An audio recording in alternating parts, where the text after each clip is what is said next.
네, 두 번째 수업을 시작하도록 하겠습니다. 좀 전에 첫 번째 시간에서 대기 대순환과 그리고 그 대기 대순환이 표충순환을 유발시키는 그 전체적인 맥락에 대해서 이제 알았고요. 이제는 해수의 표층순환이 해수의 표층에서 이루어지는 순환이라면 이제 해수의 깊은 심층에서도 순환이 일어난다라는 거를 이제 좀 설명해 보도록 할게요.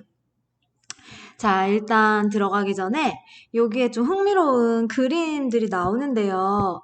보니까 여기 해저, 특히 심해저 생물들인 것 같아요. 이게 무슨 호롱어기였나? 그랬던 것 같은데 지금 굉장히 깊은 심층에도 이런 여러 가지 바다 생물들이 살고 있는데 얘네들도 분명히 산소가 필요할 거란 말이죠. 그런데 심층은 수온약층을 경계로 해서 그 아래와 위가 서로 상호작용이 굉장히 잘 안 되는 지역이잖아요. 그런데 우리 예전에 용존 산소량이 갑자기 심층에서 증가할 때 그 이유가 뭐였는지 혹시 생각이 나는가요? 어쨌든 용존 산소량이 증가하고 그러니까 이 산소를 소비하는 이 생명체들이 계속적으로 이제 유지가 될 텐데요. 그게 왜 그럴까요? 자, 그 답을 이제 이번 수업을 통해 여러분들이 알았으면 좋겠습니다.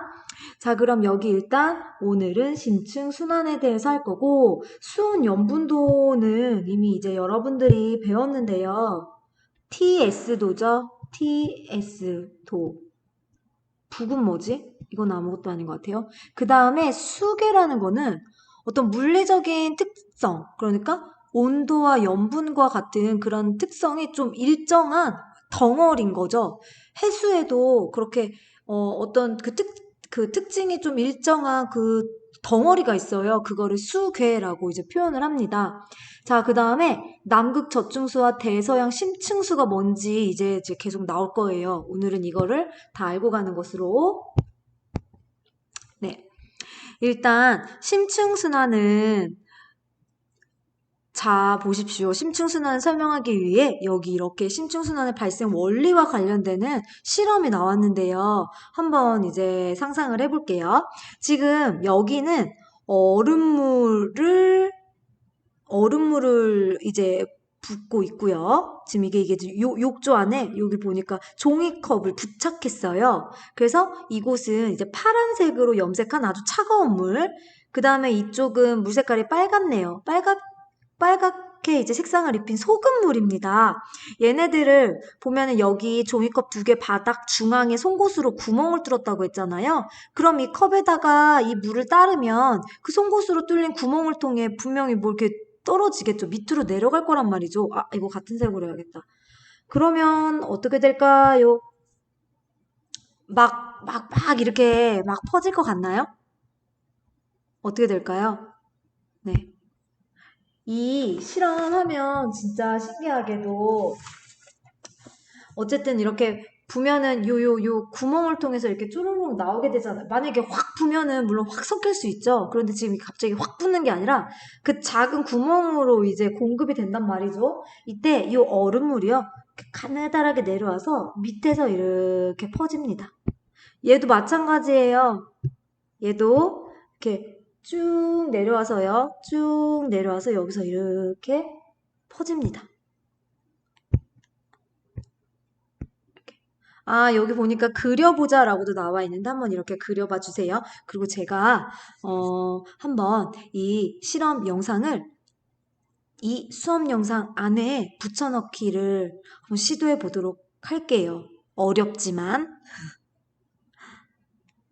자, 그 다음 페이지. 자, 앞에서 아이고 넘어가기 전에 얼음과 소금물 공통점이 있어요. 뭐냐면 얼음물은요 온도가 어때요? 온도가 굉장히 낮아요. 그 다음에 소금물은요 염분 소금이 솔트잖아요. 그래서 S 따서요 이 염분이 높은 거죠. 원래 밀도는요 수온이 낮고 염분이 높을수록 밀도가 큽니다. 수온이 낮아야만 물질들의 어떤 분자 운동 상태가 차분해지잖아요. 그쵸? 그래서 부피가 커질수록 밀도가 작아지는데 온도가 낮으면 얘네들의 분자운동 상태가 차분해지기 때문에 밀도가 커질 수밖에 없어요. 그 다음에 소금물, 염분 함량이 높을수록 밀도가 커지는 거죠. 그래서 온도가 낮고 염분이 높을수록 밀도가 커집니다. 그래서 그 밀도가 높은 이 두 가지, 얼음물과 소금물로 이제 대표해서 이 물에다가 넣어본 거예요. 네. 그랬더니 밑으로 심층으로 가서 쭉 순환하는 게 나오죠? 네, 바로 이게 해수의 심층 순환의 원리를 그대로 보여주는 거예요. 자, 심층 순환은 수온과 염분 변화에 따른 밀도 차이로 발생을 합니다. 밀도 차. 그러니까 지금 표층과 심층까지, 그러니까 깊은 곳까지 바닷물이 채워져 있는데 표층의 물과 심층의 물은요. 수온도 다르고요. 염분 분포도 다릅니다. 그래서 밀도차가 달라요. 그냥 딱 직관적으로 생각했을 때 위에 있는 표층은요. 밀도가요. 심층에 비해 당연히 낮은 거예요. 그러니까 위에 있게 되는 거죠. 그 다음에 아래에 있는 심층수는 밀도가 크기 때문에 지금 아래에 이제 머무르고 있는데 어쨌거나 그 심층의 근원지가 그럼 어디냐? 굉장히 밀도가 높은 어떤 수괴가 있다는 것이죠. 그래서 이 밀도차로 발생하기 때문에 열염, 수온과 염분을 의미하겠죠. 열염순환이라고도 한다. 그러면 이 그림이 되게 지금 모식적인데요. 아무래도 극해역에 있는 바다 수온이 굉장히 차가울 거예요. 얼음물에 해당이 되겠죠? 굉장히 밀도가 크기 때문에 쉽게 이렇게 침강이 될 겁니다. 하지만 서서히 침강을 하겠죠. 네. 이렇게 침강을 해서 아까 그 실험에서처럼 얼음물이 침강을 해서 이거 왜 이러지? 침강을 해서 아래로 이제 퍼져나가는 것처럼 퍼져나가겠죠. 아래로 퍼져나가면서, 그러니까 점점 고위도에서 저위도의 방향성을 타기 때문에, 그리고 주변에, 어때요? 주변에 해수와 섞여지면서 처음에 가지고 있던 수온이 점점 높아질 수 있죠. 염분도 변화가 생기고요. 그러면서 밀도가 점점 낮아질 거예요. 그러면서 위로 가면서 표층에 완전히 편입하게 되는 거죠. 그러면서 다시 표층은 표층대로 흐르게 되고 극해역에서는 계속적으로 침강하는 해수가 생기면서 이 그림에서 모식적으로 심층 순환과 표층 순환의 연결을 좀 간단하게 보여주고 있는 것입니다. 알겠죠? 그래서 이렇게 극해역의 차가운 밀도 높은 해수가 침강하면서 요 심층에 아무래도 이 차가운 수온이 낮은 해수에는 용존산소량이 높잖아요. 그 산소가 심해에도 공급이 되면서 심해져 생물들이 살아갈 수 있게 해주는 것이죠. 자, 그러면 이 심층순환을 일으키는 대표적인 그 수계가 누구냐? 해수덩어리 누구냐면 바로 남극 저충수. 딱 봐도 남극에 있는 남극 해역에서의 물이겠죠. 해수겠죠. 그 다음에 북대서양 심층수. 여러분 북대서양은 거의 북극 지역 쪽입니다. 그린란드 해역. 그 다음에 남극 중층수가 있어요. 지금 얘는 TS예요. T, 수온, 아이고.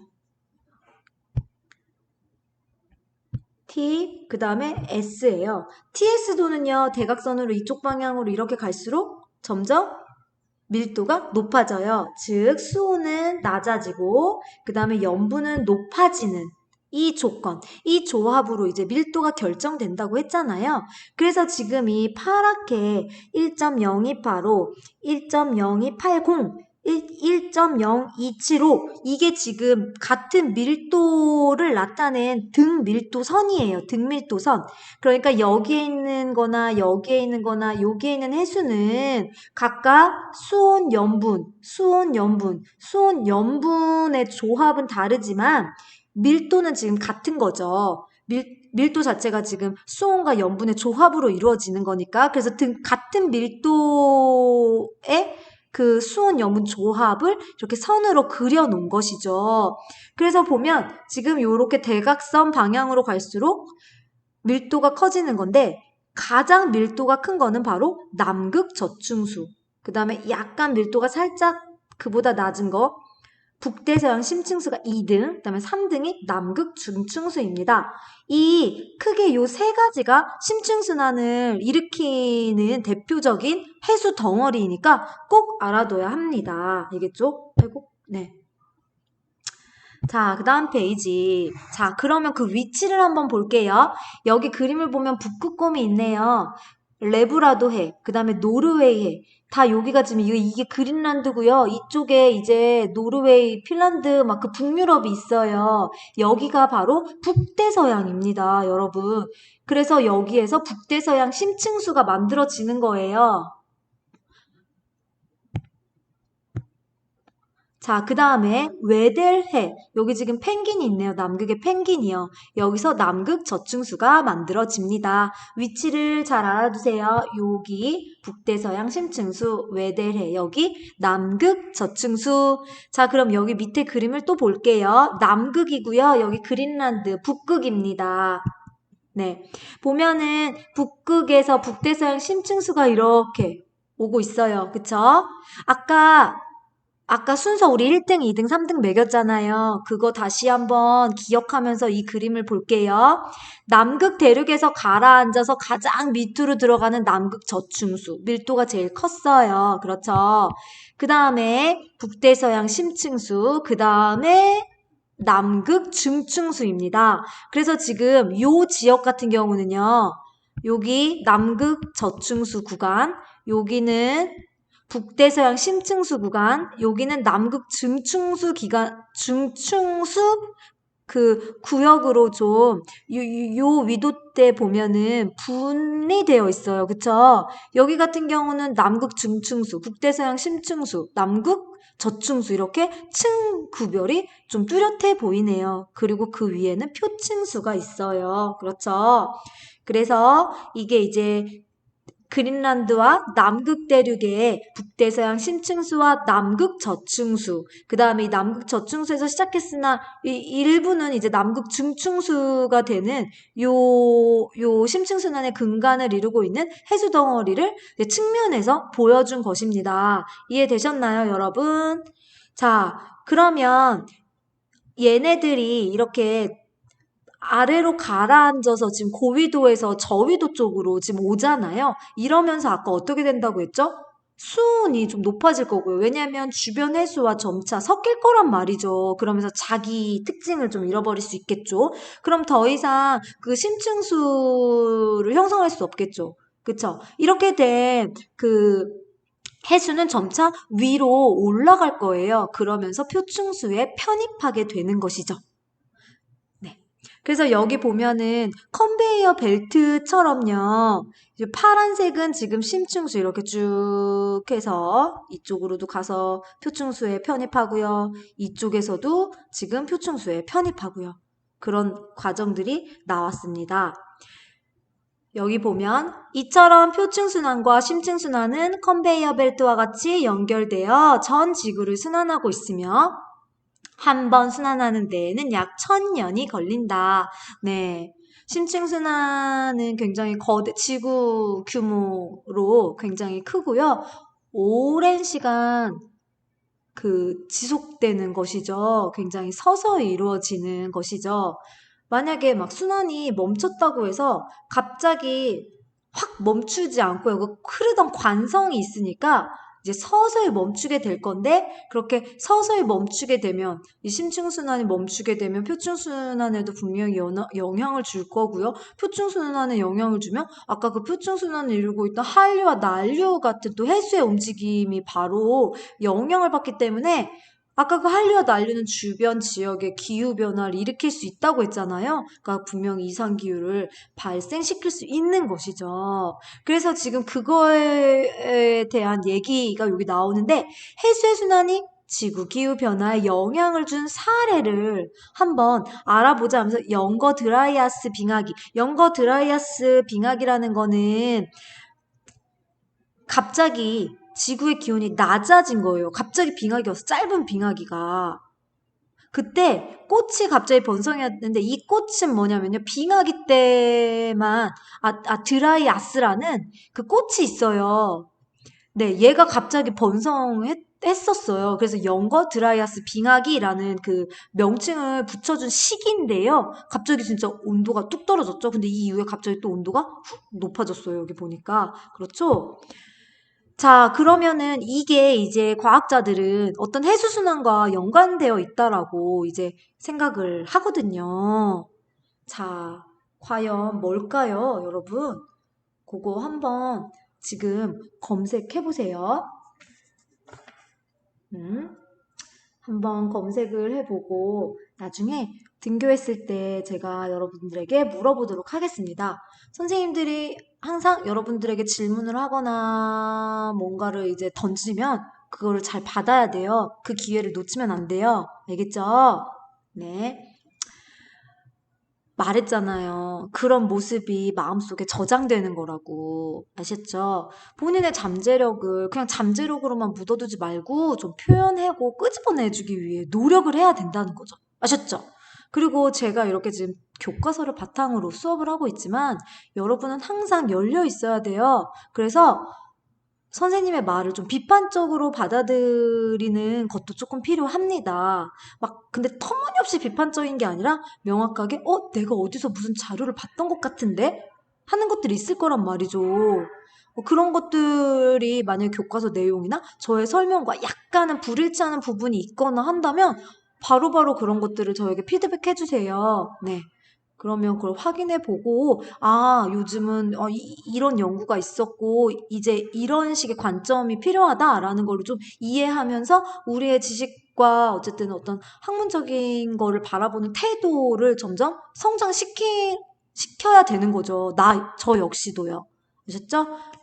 자, 그러면 요거는 제가 수업 중에 꼭 한번 물어볼 겁니다. 그러니까 준비하세요. 발표에 관심 있는 친구들. 자, 그럼 이 해수순환 기후변화에 영향을 왜 줄까요? 자, 일단 기본적으로 해수순환은요, 대기대순환과 같이 지구의 열 에너지를 전달을 해줘요. 대기대순환도 저위도에 굉장히 그 남아도는 열 에너지를 모자라는 고위도로 전달해주는 역할을 하잖아요. 해수순환도 마찬가지거든요. 게다가 표층순환과 심층순환이 아까 어때요? 컨베이어 벨트 그림 생각나시죠? 그것처럼 연결되어 있어요. 그래서 둘 중에 어느 하나의 순환에 변화가 생기면 전체 해수순환에 당연히 영향을 줄 수밖에 없고 전 지구의 기후에 영향을 줄 수밖에 없는 것입니다. 이 과정을 하셨으면 좋겠어요. 저는 좀 이제 짧게 이렇게 했는데 여러분들 교과서 충분히 읽으면서 최대한 그 그림은 다 기억에 남았으면 좋겠거든요. 잘 이제 정리해서 우리 등교하면 만나요. 다음 시간에는 이제 요거 3, 4번 올라가게 될 거예요. 그러면 온라인 클래스 잘 들으세요. 오늘 수업은 여기까지 하도록 하겠습니다.